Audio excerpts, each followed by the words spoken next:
చదరంగ మాటే ఒక రకం ఆట. మరి ఇది ఎలా పుట్టింది, ఎప్పుడు పుట్టింది?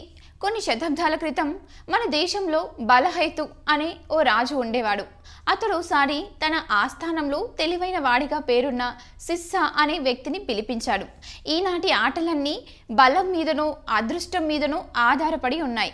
అలా కాకుండా తెలివితో ఆడే, తెలివిని పెంచే ఆటని రూపొందించగలరా అని అడిగారు.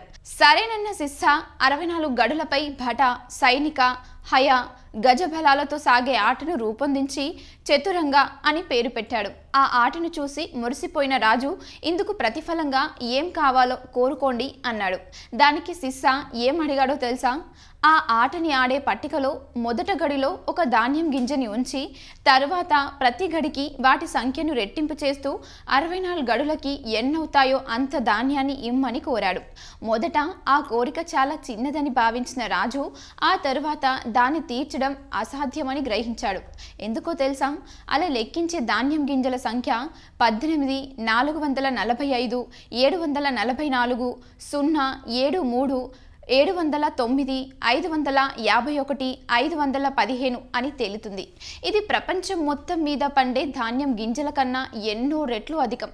అప్పుడు రాజు సిస్సాను ఘనంగా సత్కరించి ఆ ఆటను దేశ దేశాల్లో ప్రచారం చేశాడు. చెస్ పుట్టుక వెనుక ప్రచారంలో ఉన్న కథ ఇది. కథ పక్కన పెడితే చదరంగం పుట్టింది మన దేశంలోనే అని ఎక్కువ శాతం చరిత్రకారులు నమ్ముతారు. క్రీస్తు శకం 6వ శతాబ్దంలో దీని ఆడినట్టు ఆధారాలు ఉన్నాయి. కొంతమంది మాత్రం చైనాలో పుట్టిందని చెబుతారు.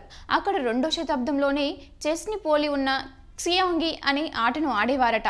ఇప్పుడు మనం ఆడుతున్న ఆటకు 15వ శతాబ్దంలో పూర్తి రూపం వచ్చింది, ఒక క్రీడగా గుర్తింపు పొందింది. 19వ శతాబ్దంలో ప్రపంచంలో తొలిసారిగా 1851లో చదరంగం పోటీలను లండన్లో నిర్వహించారు. అధికారికంగా ప్రపంచ స్థాయి ఛాంపియన్షిప్ పోటీలో జరిగింది మాత్రం 1886లో.